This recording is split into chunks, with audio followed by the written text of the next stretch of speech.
Smart FM. Smart Career. Smart listeners, di kesempatan kali ini Tasya Rustama temani Anda dan kita kembali ya dalam podcast Smart Career. Dan untuk Anda yang mungkin sedang mengalami sebuah guncangan di dalam hidup Anda dari sisi mental, mungkin mengalami depresi yang sudah disadari maupun tidak disadari, ini episode yang kami dedikasikan khusus untuk Anda. Bersama dengan Mas Iman Pulungan, seorang profesional beauty expert and content creator. Ya. Mas Iman, izin kita karena kita mau menyelami nih gimana yang dirasakan begitu ya. Mungkin ceritanya ketika mungkin Mas Iman beberapa tahun silam pernah mengalami hal yang serupa. Ya. Sebenarnya kejadian itu bikin saya banyak belajar sih. Belajar pertama adalah kalau dulu kan saya kalau dengar depresi itu kayak agak underestimate. Apalagi misalnya ada orang depresi misalnya soal apa. Dari dulu tuh emang ada ya orang depresi soal kerjaan, emang ada ya gitu loh. Gitu. Jadi itu belajar banget gitu bahwa titik penerimaan seseorang itu kan beda, gitu. Ya balik lagi hidupnya berbeda, jadi titik orang merespon sesuatu pun titik beratnya itu beda gitu. Itu yang saya pengen yang sangat belajar. Dari situ saya nggak pernah underestimate lagi mengenai orang depresi gitu. Terus sebenarnya ceritanya cukup apa ya, karena gini, waktu itu kan saya pindah ke satu perusahaan. Mungkin kalau kata-kata sekarang toksik kali ya gitu. Dan saya kan orangnya cukup idealis ya gitu. Karena waktu di hire juga mereka tuh sebenarnya udah bilang problemnya apa gitu. Dan pertama masuk ke sana sebenarnya udah agak kaget. Karena memang company tersebut serandom itu, seberantakan itu gitu. Apalagi waktu itu kan saya posisinya cukup strategis yang berhadapan langsung dengan owner, CEO, co-owner dan lain-lain. Dan mereka tuh semua tiga-tiganya itu punya decision maker yang sama. Dan ya bayangin tuh yang satu setuju, yang satu nggak setuju gitu. Dan ditambah seperti itu mungkin karena ini masih bisa dibilang family company tapi nggak juga, tapi soalnya dia udah punya kayak banyak cabang, ada puluhan gitu. Jadi sebenarnya udah quite inilah kayak udah stabil lah company-nya sebenarnya. Tapi di waktu yang sama kestabilan di company itu nggak terportrait di internalnya gitu. Jadi banyak flow yang berantakan. Contohnya ketika saya masuk pegang salah satu departemen, itu misalnya nanti anak sosial media itu bisa pegang marketplace, anak marketplace bisa pegang operational store gitu, dan banyak kerendaman lah, dan mereka nggak punya KPI. Jadi waktu itu di 6 bulan pertama itu yang pertama kali saya bereskan. Dan setelah itu ya berjalanlah ininya operasional kantor seperti biasa. Cuman memang waktu itu kayak udah melihat tanda-tanda bahwa kantor ini ada sesuatu yang nggak beres. Nah biasa kan kita misalnya presentasi bikin plan, kan kita selalu ketika bikin plan itu kan holistik lah, ada objektivitas dan lain-lain sampai akhirnya eksekusinya seperti apa gitu. Nah waktu itu saya kaget di pertama itu adalah ketika saya present, saya langsung di-cut gitu. Stop digituin. Ini nggak penting buat saya, ini objektifnya apa, siapa yang mau kamu ini gitu. Udah langsung ke akhir aja, saya mau resultnya kayak gimana gitu. Itu tuh sebenarnya udah kayak signal tuh di awal, kok kayak gini ya gitu. Kalau kita kerja kan harusnya mereka tuh paham flow-nya seperti ini gitu kan. Itu udah ngasih sinyal tuh di awal. Cuman kayak waktu itu masih kayak ya udahlah, mungkin emang owner kan dia nggak ngerti apa-apa gitu. Terus sinyal kedua adalah kayak ownernya ini bisa tuh anytime dia marah-marah sesuka hati dia. Saya punya tim, dia nggak suka, dia tuh datangin tuh nanti disensor ya atau ada anjingin gitu tim saya gitu, se ini itu gitu. Apalagi kan sebagai kita seorang leader, kita nggak mau anak kita digituin kan gitu. Nah dimanapun waktu itu saya harus membackup mereka kan gitu. Dan ditambah ada juga tuh pernah kejadian waktu itu kan kantor di lantai berapa. Nih orang kalau misalnya lagi marah, dia bisa tuh ngangkat PC, dilempar ke bawah gitu, perang gitu. Intinya udah udah kelihatan lah bahwa sebenarnya kondisi lingkungannya itu nggak bagus gitu. Satu-satunya waktu itu yang bikin saya bertahan itu anak-anak saya, karena mereka agak look up ke saya lah dengan datangnya saya, akhirnya kerja mereka mungkin lebih terarah, punya KPI. Karena saya juga setiap 3 bulan itu langsung ada yang namanya periksa, ini harus kayak gini gitu. Mungkin mereka ininya ke sana. Akhirnya saya lama bertahan di situ, 1,5 tahun gitu. Tapi apa namanya, dengan semua kejadian itu, karena kan semuanya tuh, bayangin Mbak, dari atas sampai bawah itu tuh toksiknya minta ampun, karena sudah akar. Staffnya sama, HR-nya sama, nggak ada yang bisa kita apa-apain lagi gitu. Dan ternyata yang saya nggak sadar itu, alam bawah sadar kita yang terpengaruh gitu. Jadi itu mungkin menumpuk, udah kayak nggak bisa dikeluarin. Itu prosesnya saya 4 minggu nggak bisa tidur sama sekali. Jadi setiap malam itu udah parno. Pasti ini nggak akan bisa tidur, pasti ini nggak bisa tidur gitu. Dan benar, 4 minggu nggak bisa tidur. Setiap ke kantor itu udah kayak zombie, cuman diam. Bahkan anak-anak saya juga udah kayak, mereka manggil abang kan, abang udah nggak kayak biasa nih gitu, kok kayak gini gitu. Udahlah bang, ke dokter gitu. Cuman menurut saya waktu itu belum, karena nggak pernah ngalami depresi ya, bahwa itu ternyata tanda-tanda gitu. Jadi masih cuek. Justru waktu itu triggernya ke dokter adalah karena udah lemes, nggak bisa tidur, mata udah hitam, dan tekanan darah udah berubah drastis. Nah, ke dokter waktu itu, dokternya waktu itu langsung, Pak, Bapak ke psikiater sekarang juga. Saya saya kasih referensinya gitu. Loh kenapa? Ini tekanan Bapak darah udah nggak normal, Bapak udah nggak bisa tidur. Yang Bapak butuhkan sekarang adalah gimana caranya bisa tidur gitu. Nah, habis itu udahlah ke psikiater dan lain-lain, udah konsultasi, dikasih obat tidur, nggak bisa juga, karena mungkin udah separah itu gitu. Dan pas di masa-masa 4 minggu itu yang terjadi adalah mood itu gila sih itu.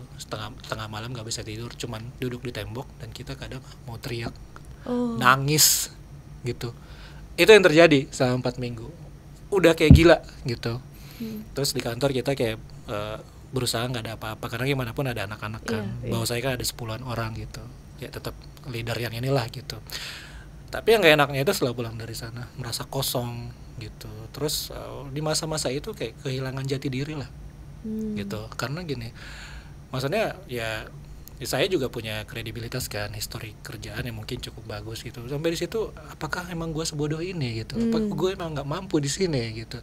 Itu tuh hilang jati diri banget gitu. Dan akhirnya ya nangis, sometimes teriak, dan bahkan kadang-kadang yang mau di luar yang nggak biasa pun kita mau pernah gitu, ada momen itu. Cuman waktu itu akhirnya langsung kayak berdiri, nggak ini udah nggak beres, ini udah nggak beres, ngomong ke diri sendiri.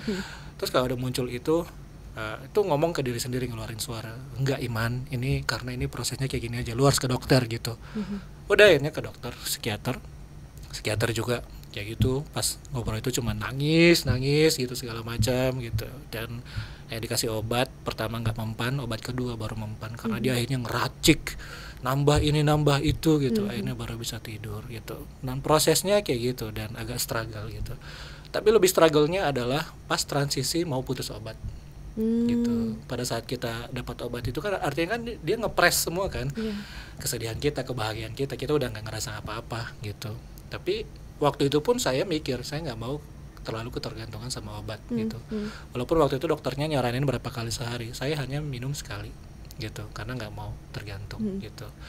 Dan pas setelah hampir selesai, transisinya yang susah, dari yang kita dapat obat nggak dapat obat, jadi kayak meluap-luap, kadang flat, kadang nggak ngerasain apa-apa, kadang orang juga lagi cerita sedih, gue kayak nggak punya hati gitu gitu. Jadi transisi itunya justru yang lebih susah dari yang lepas obat. Itu butuh kayak 4 bulan baru benar-benar kayak akhirnya bisa gitu, bisa lepas dan bisa normal gitu. Dan emang berat sih. Iya. Real berarti ya, smart listeners. Traumatik ya. Dan sekarang kan saya kerja kan di salah satu brand beauty gitu. Dulu pas kerja di awal-awal kan di hire untuk ngantor kan, 9 to 5 gitu. Pernah juga interview gitu. Jadi pas waktu nunggu yang mau interview kan, saya nunggu di ruang tunggu kan. Itu first ever saya memutuskan untuk kembali bekerja setelah hiatus selama berapa tahun itu gitu. Nah, pas nunggu di ruang tunggu itu, saya dengar suara sepatu tak tok itu saya panic attack di situ. Karena akhirnya kayak mengingatkan kembali ke yang lama, memori yang lama. Terus juga pokoknya langsung panic attack di situ, langsung telepon teman, ini gue harus ngapain nih, gue tenang, lu harus, kan waktu itu diajarin kan teknik napas kalau lagi panic attack kan ya, terus tarik napas gini nih, itu kejadian dan itu traumatik ternyata gitu. Setelah itu terjadi, setelah sekarang sudah sembuh, normal, sudah seperti biasa lagi, gimana cara Mas Iman akhirnya menjaga kesehatan mental di tempat kerja? Kalau menjaga kesehatan mental, mungkin dulu pertama kali akhirnya mau kerja dan bisa lepas, pertama kali kan gue harus sadar dulu bahwa emang gue nggak baik-baik aja. Gue harus sadar itu dulu bahwa gue lagi nggak beres gitu. Dari situ kan akhirnya gue sangat effort untuk akhirnya menjadi baik-baik aja gitu. Itu yang pertama. Terus yang kedua, apalagi sekarang setelah saya kerja dan sebenarnya kan udah selesai ya, udah normal. Tapi tetap ada satu hal yang saya lakukan sampai sekarang gitu. Saya nggak mau melihat kan saya main sosial media. Teman-teman saya itu ada tuh ratusan misalnya yang saya follow gitu. Selain akun profesional, akun brand atau misalnya akun meme atau apapun itu akun personal itu semua saya hide, saya mute gitu. Karena saya nggak mau kayak akhirnya meng-compare diri saya ke orang, terus menimbulkan yang namanya insecurity gitu. Jadi teman-teman dekat saya udah tahu kalau mereka itu saya mute demi kelancarjayaan mental saya gitu, demi saya nggak mau meng-compare diri saya, nggak mau trigger apa gitu. Itu yang saya lakukan sekarang, nggak mau look up ke orang, saya fokus ke diri saya sendiri, kesehatan. That's why mungkin tadi nanya di luar nge-gym sehari berapa kali, ya 5-6 kali bisa gitu, karena saya fokus untuk improve myself gitu. Nggak mau kayak sometimes juga ngelihat orang kadang-kadang ke-trigger, aduh dia enak ya, dia ini ya gitu, tapi itu langsung enggak, gue punya hidup sendiri gitu. Makanya ya udah nge-gym, terus kadang nge-mall sendiri, nonton sendiri. Mungkin buat orang aneh, tapi buat gue itu adalah me time gue yang paling bahagia gitu. Nggak kayak nggak perlu menjaga perasaan orang, nggak perlu mikir orang tersinggung atau enggak, ya udah kayak gitu. Kadang gue makan siang ke mall, habis itu nonton gitu. Kadang random, aduh besok libur kemana ya, kayak cekin aja tiket pesawat, ya udah random aja langsung beli gitu. Nggak mikir saya mahal atau apa, yang penting gue pergi gitu, short escape gitu. Jadi itu sih yang paling penting, fokus ke diri sendiri. Berarti dengan adanya kejadian itu Mas Iman jadi lebih kenal lagi dengan diri sendiri. Banget. Karena sempat juga sih waktu itu orang bilang, saya kan muslim ya, ada juga orang bilang mungkin lu kurang sholat kali, kurang gitu ibadah, kurang mendekatkan ibadah, diri gitu. kepada Tuhan. Ada gitu. Tapi kan ya gue juga sholat sehari 5 kali gitu, tapi kan bukan sesuatu yang harus gue tunjukin di sosial media kan gitu. Tapi menurut gue waktu itu kalau udah kayak gitu, bukan itu yang dibutuhkan. Lo harus sholat, harus misalnya dengan Tuhan gitu ya. Orang pendekatan dengan Tuhannya kan beda-beda gitu sih. Oke, terakhir Mas Iman, kan pernah mengalami sebagai seseorang yang pernah mengalami, ingin orang lain itu seperti apa sih agar kita bisa nih menghadapi dan lebih aware terhadap orang yang mungkin mengalami hal tersebut juga di sekitar kita. Kalau misalnya mungkin buat orang-orang yang belum ngalamin, kayaknya mungkin harus tahu dulu sih sebenarnya bahwa tanda-tanda itu ada gitu. Seperti yang tadi saya bilang kan, karena belum pernah ngalamin, saya nggak tahu nih gitu. Dan ternyata kayak tanda-tanda bahwa kesusahan tidur, sering panik, dan kemudian ya anxiety datang tiba-tiba gitu. Itu tuh menandakan bahwa lu kemungkinan ada di fase itu gitu. Dan itu adalah sebuah tanda bahwa mungkin lu siapa tahu depresi gitu.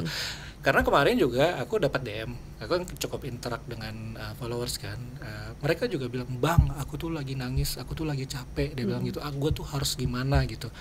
Karena mereka juga sering lihat postingan mengenai itu kan di story, kayak dukungan lah buat orang-orang depresi ini. Jadi banyak juga yang dapat sebenarnya DM-nya kayak gitu. Itu juga sama, Neng kemungkinan itu tanda-tanda ini. Nah harus lu lakuin sekarang adalah lu harus stop sejenak apa yang lu lakuin gitu. Terus lu validasi diri, lu ini segala macam. Kemarin tuh di DM lah gitu.